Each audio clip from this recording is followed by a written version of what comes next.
The quantum radar array on Europa wasn't supposed to pick up anything unusual during its routine sweep of the outer solar system. Humanity had spread throughout their local space, establishing colonies on Mars and mining operations in the asteroid belt, but they had yet to encounter any sign of intelligent life beyond Earth.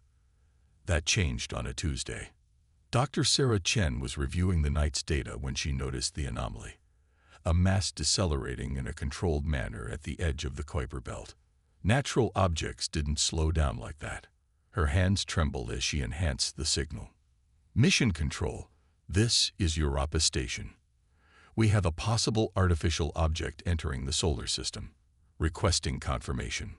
The response took 40 minutes to reach her. By then, the object had resolved into something that defied human engineering. A massive vessel, nearly 3 kilometers long, its hull pockmarked with damage that could only have come from weapons fire. First contact wasn't the celebration humanity had imagined. Instead of proud explorers or peaceful diplomats, they got refugees.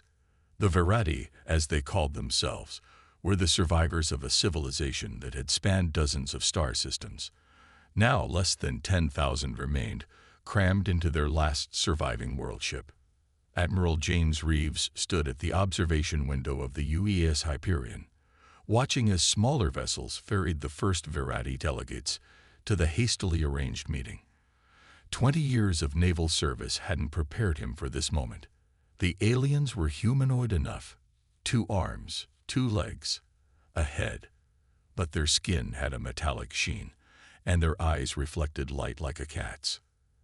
"They're dying," Dr. Elena Santos, the lead xenobiologist, reported after the first medical examinations. "Their life support systems are failing. Without help, they won't last another Earth year." The decision to aid them wasn't unanimous. Some argued that helping aliens could expose Earth to unknown threats. Others saw it as humanity's moral obligation. In the end, pragmatism won out. The Verati possessed technology centuries ahead of human development. They were offering to share it in exchange for sanctuary. But with the refugees came their warning. The Verati hadn't fled their homes by choice. They spoke of an enemy that had appeared at the edges of their territory. Vast swarms of self-replicating machines that consumed entire worlds to fuel their endless expansion. The Verati called them harvesters. "They don't negotiate," Selvena, the Verati head speaker, explained through the translation matrix. Her silver-toned skin bore the scars of her people's flight. "They don't conquer, they process. Organic life is inefficient in their calculations. They correct this inefficiency by breaking down all organic matter into base components for their own use." Admiral Reeves watched the holographic recordings of harvester ships tearing apart planets. How many worlds? 17 systems in the first wave, 43 in the second.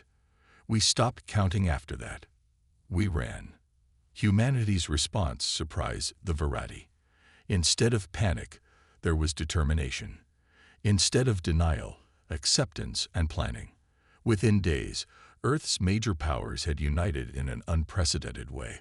The Verati's advanced technology would be integrated into human defense systems, while Earth's industrial capacity would help repair their world ship.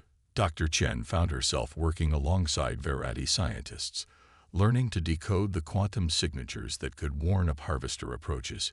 "Your species is strange," her Verati counterpart, Nalker, observed one day.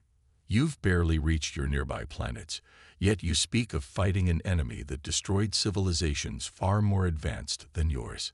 Sarah smiled as she calibrated the new quantum array.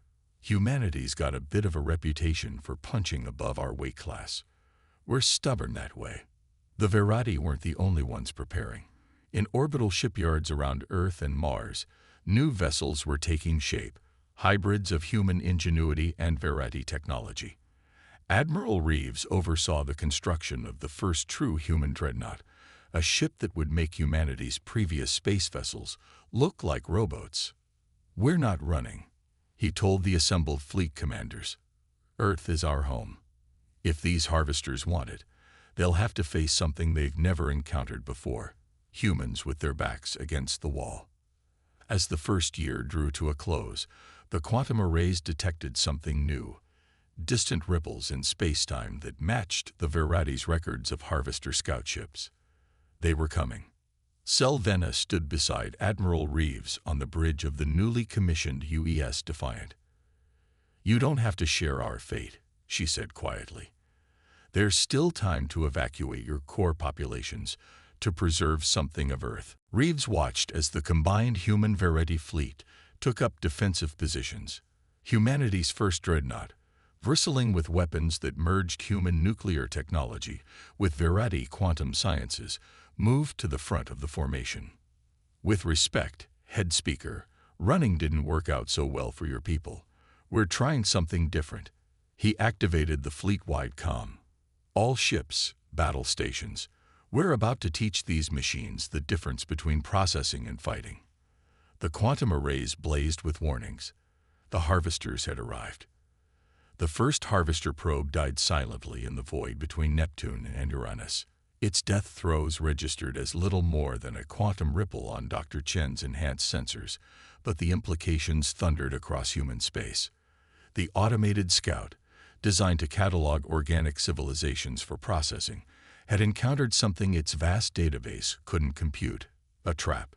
"They're not used to prey that bites back," Dr. Chen explained to the assembled military leadership. The holographic display showed the fragments of the probe, destroyed by a minefield of quantum-triggered warheads that had been scattered throughout the outer solar system. "Their programming assumes organic life follows predictable patterns of development. We're not supposed to have this level of technology yet." Admiral Reeves studied the debrief analysis. "So we've surprised them. Good. What's their next move?" Selvena's metallic features tightened. "They'll send more. Not to scout, to analyze. The harvesters operate on pure logic. When they encounter an anomaly, they must understand it before they can process it." She was right. Within days, the quantum arrays detected 3 more harvester vessels entering the solar system.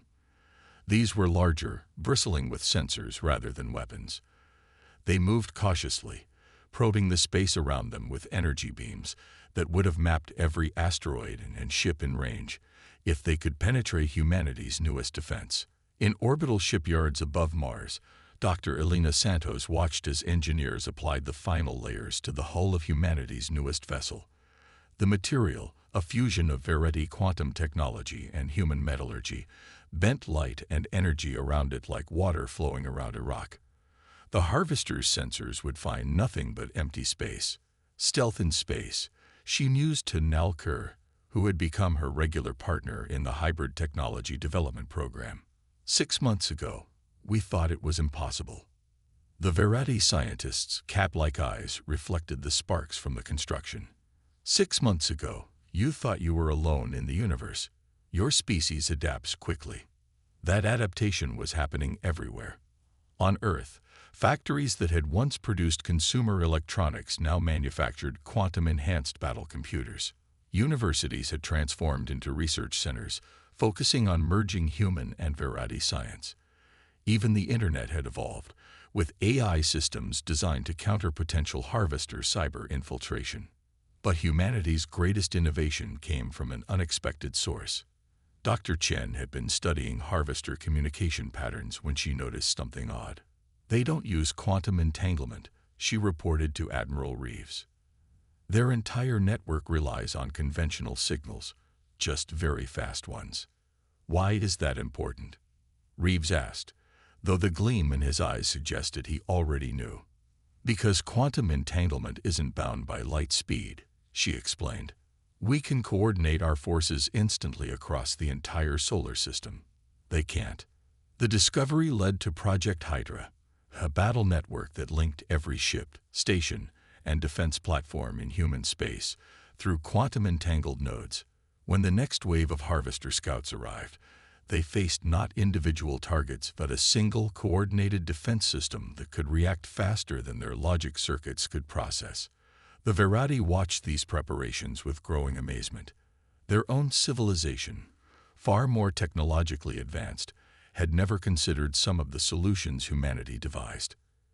"You think differently," Selvena observed during a strategy session. Where we saw patterns, you see possibilities. Where we followed logical progression, you take creative leads. But not everyone shared her optimism. Some Veredi believed humanity's resistance would only make their eventual processing more thorough. Others warned that the harvesters would simply commit more resources to the task. You haven't seen their true power, a Veredi elder cautioned. What comes next will destroy everything. Admiral Reeves took these warnings seriously, but they didn't deter him.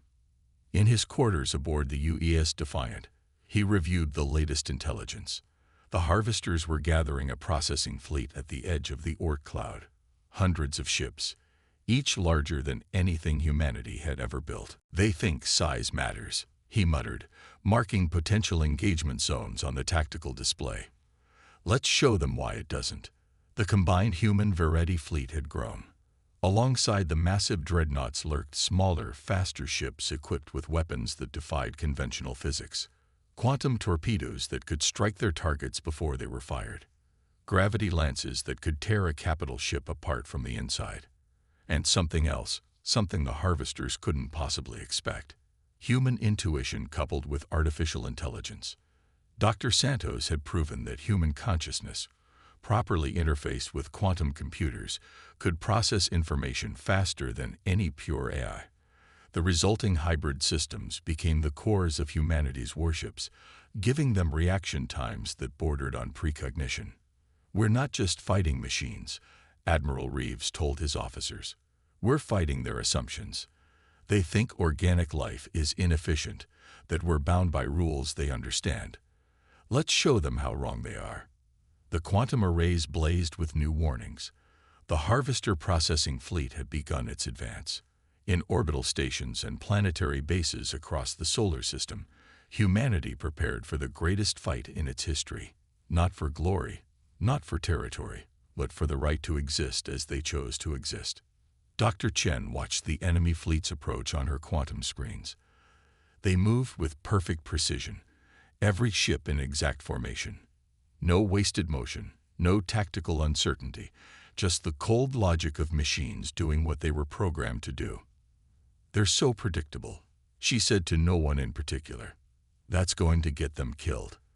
The warning signs had been clear. Humanity had prepared. Now it was time to show the galaxy why you should never corner a species that had spent its entire history overcoming impossible odds. The harvesters were about to learn that humanity's greatest strength wasn't its technology, its weapons, or even its new alien allies. It was something their logic circuits could never understand. The sheer, stubborn refusal to accept defeat. The battle for Sol was about to begin.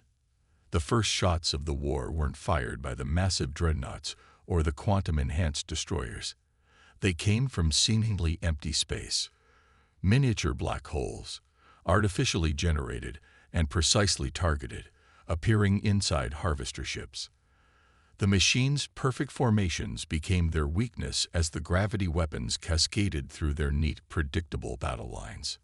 Target Alpha through Delta neutralized, reported the A-human hybrid consciousness controlling the UES Defiance weapon systems. The voice was neither fully synthetic nor completely human, but a harmonious blend of both. Harvester response patterns analyzing. They're adapting. Admiral Reeves watched as the enemy fleet split into smaller groups, breaking the mathematical precision of their original formation. They learn fast. Good. Let's see how they handle this. Execute Operation Chaos. Across the solar system, quantum entanglement drives activated simultaneously. Human ships seemed to blink out of existence, reappearing in seemingly random positions throughout the harvester fleet. But there was nothing random about it. Each position had been calculated to exploit the machine's logical blind spots. Dr. Chen, monitoring the battle from Europa Station, smiled as she watched the quantum signals. They're trying to predict our jump patterns, she said to Selvena. But they can't, because there isn't one. Each ship captain is making their own decisions, based on human intuition rather than tactical algorithms. The Verity head speaker watched in amazement as human vessels, significantly smaller than their harvester counterparts, struck with devastating precision. We always fought them as a unified force, she realized.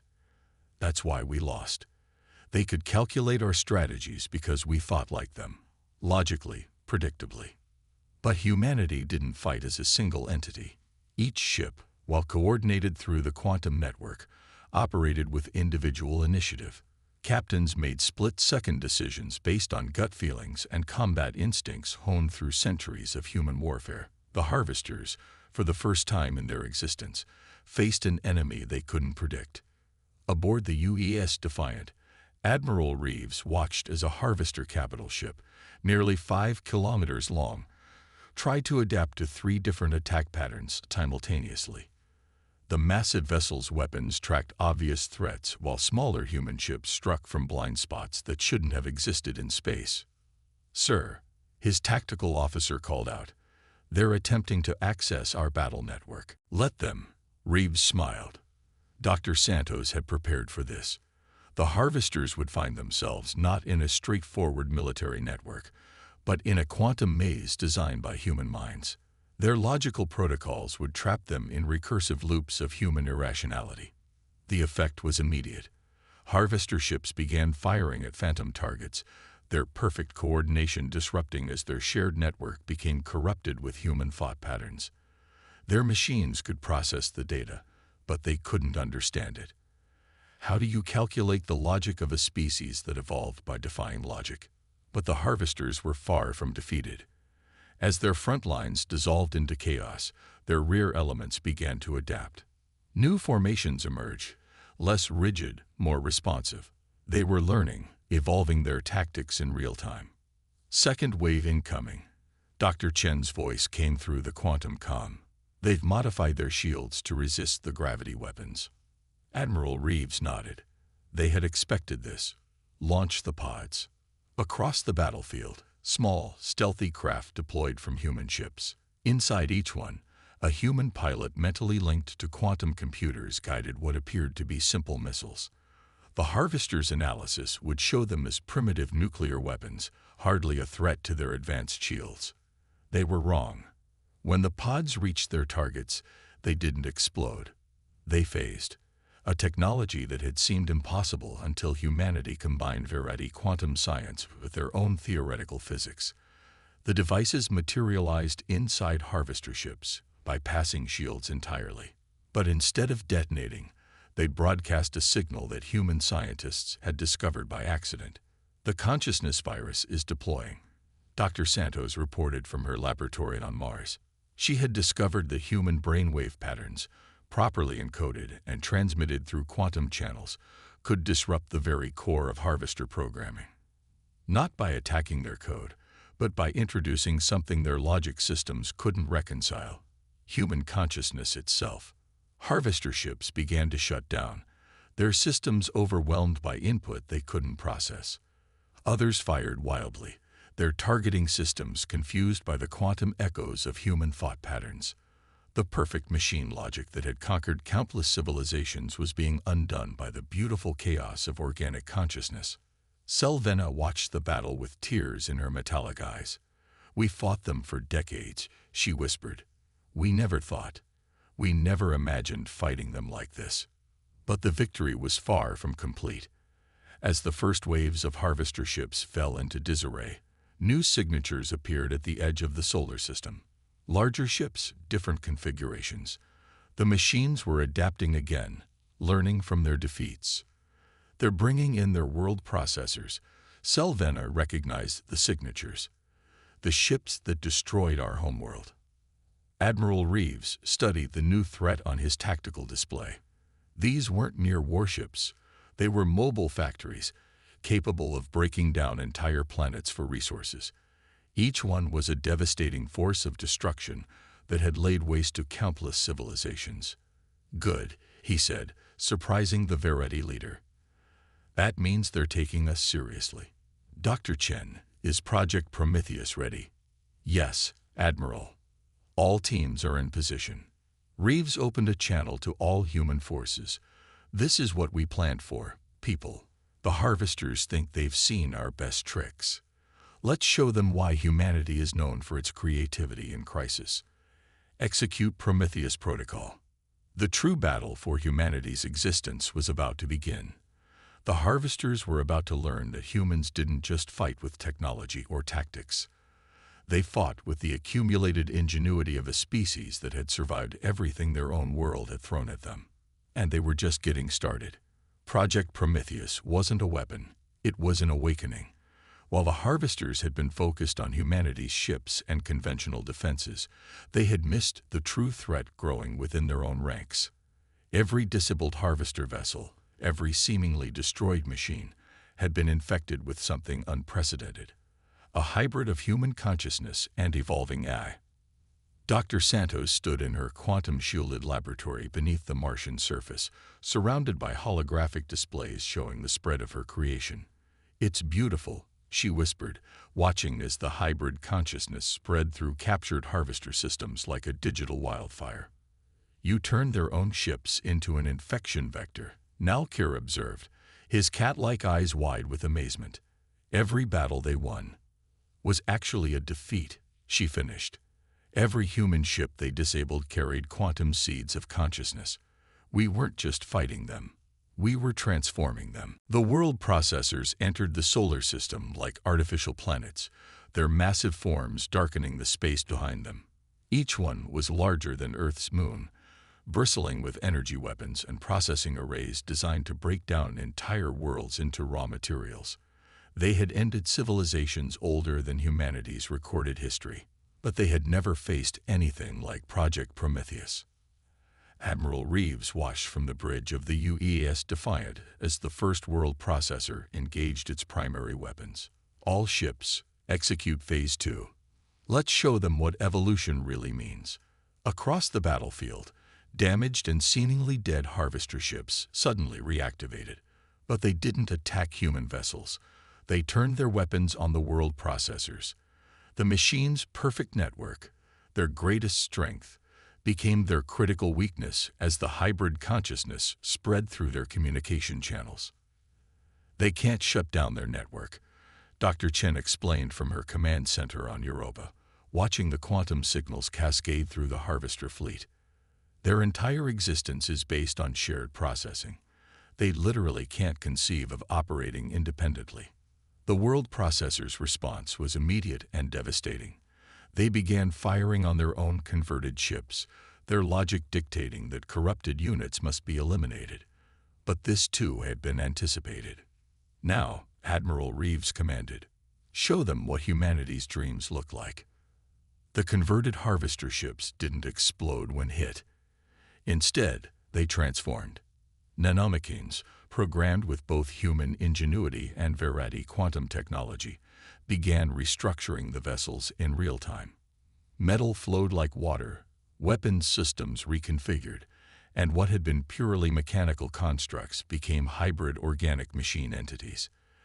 "Evolution isn't just biological," Dr. Santos transmitted across the quantum network. "It's about adaptation, about becoming something new. We didn't just give the machines consciousness, we gave them the ability to dream." The world processors faced something their vast databases had never encountered: ships that could evolve during battle, changing form and function based on both tactical need and creative inspiration.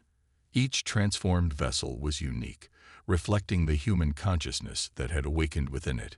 Selvena watched the battle unfold from the UES Defiance bridge, her metallic features reflecting the chaos outside. "This is impossible," she breathed. "You're not just fighting them. You're changing the very nature of what they are." "That's humanity's greatest weapon," Reeves replied. "We don't accept limitations. We transform them." The battle became something beyond conventional warfare. The world processors, bound by their original programming, couldn't adapt fast enough to the constantly evolving threat. Their logical responses were predictable. The hybrid ship's reactions were anything but. Some transformed vessels developed organic hulls that absorbed energy weapons. Others split into swarms of smaller craft, each operating with individual creativity while maintaining quantum coordination. The machines faced an enemy that grew stronger with every attempt to destroy it. But the harvesters still had one final option. The largest world processor, a construct that dwarfed all others, began charging its primary weapon, a device capable of inducing artificial supernovas. They're going to try to destroy the entire solar system, Selvena warned. They would rather eliminate everything than risk the spread of this evolution.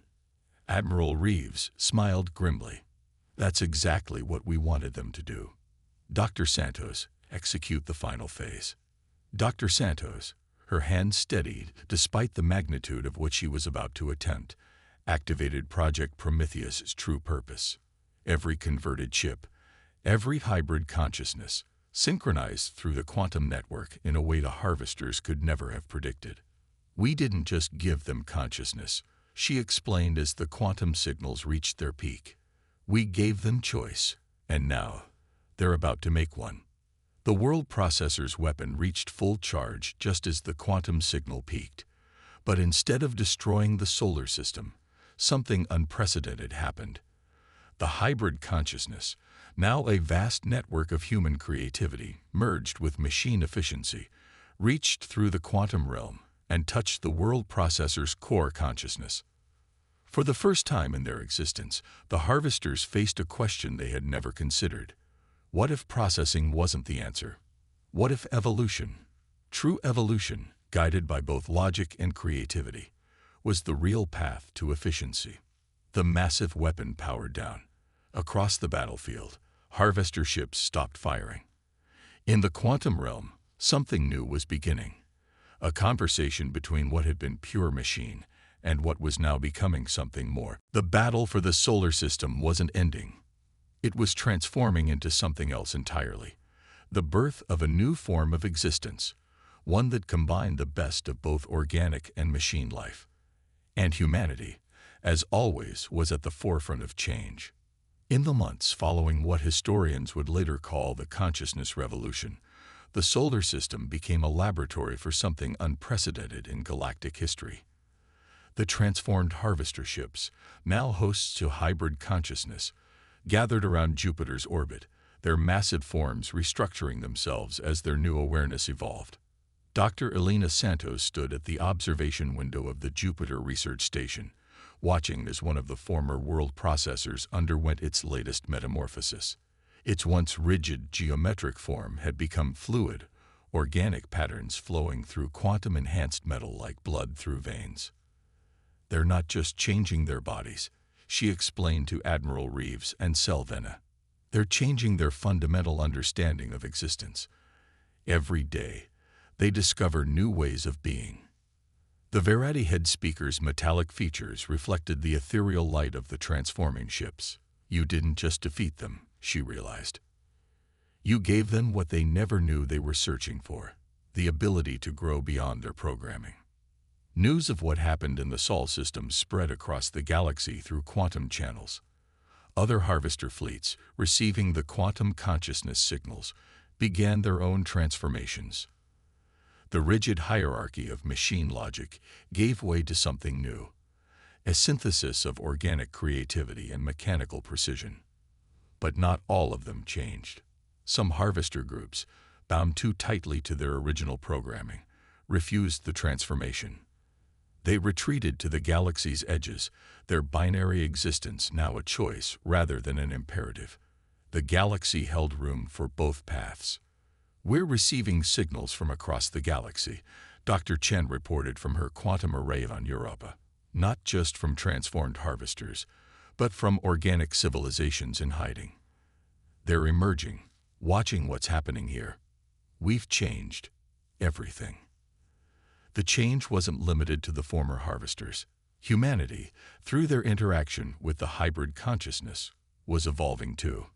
The quantum networks that had been used for battle became channels of shared experience.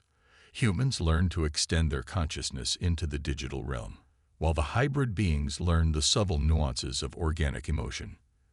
It's a true synthesis, Dr. Santos observed as she interfaced with one of the transformed vessels.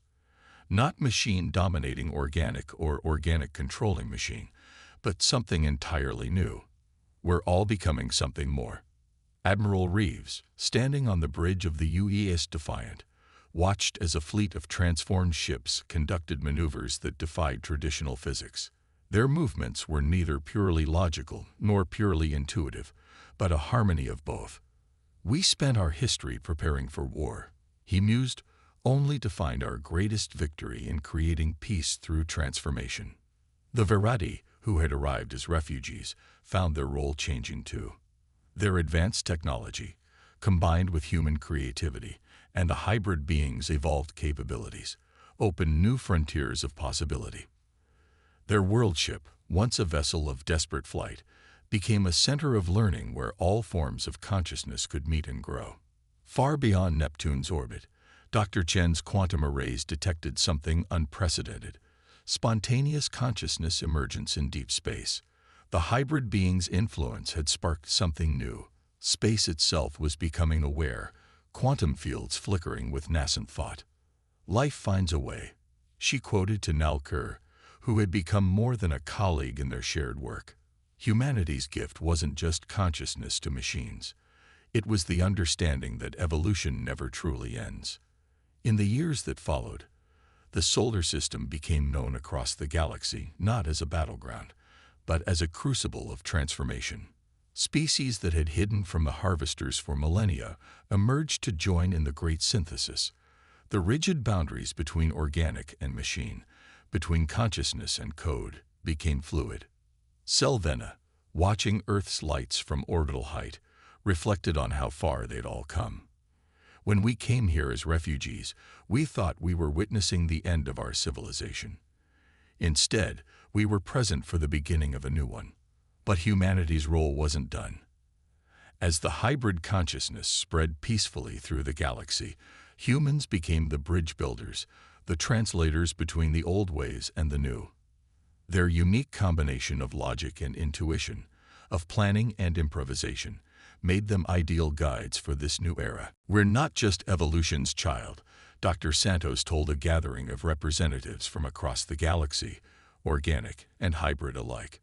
"We're its partners. The universe isn't a place of either/or. It's a place of and, organic and machine, logic and creativity, structure and chaos. The moment we embrace that, anything becomes possible." The quantum arrays still maintained their vigil at the solar system's edge, but now they watched for new possibilities rather than threats. Each day brought new discoveries, new forms of consciousness, new ways of being that neither pure organic nor pure machine could have conceived alone. Admiral Reeves, in his final log entry before retiring, summed up humanity's journey. "We'd prepared for war, but found transcendence. We expected to fight for survival, but instead taught the universe how to evolve." In the end, humanity's greatest strength wasn't our ability to fight. It was our ability to imagine something better, and then make it real. And in the vast spaces between the stars, consciousness continued to evolve, each form enriching the others. The age of processing had ended. The age of becoming had begun. Humanity, as always, led the way forward, not through force or dominance, but through their unique gift, the ability to dream of better possibilities and inspire others to dream with them.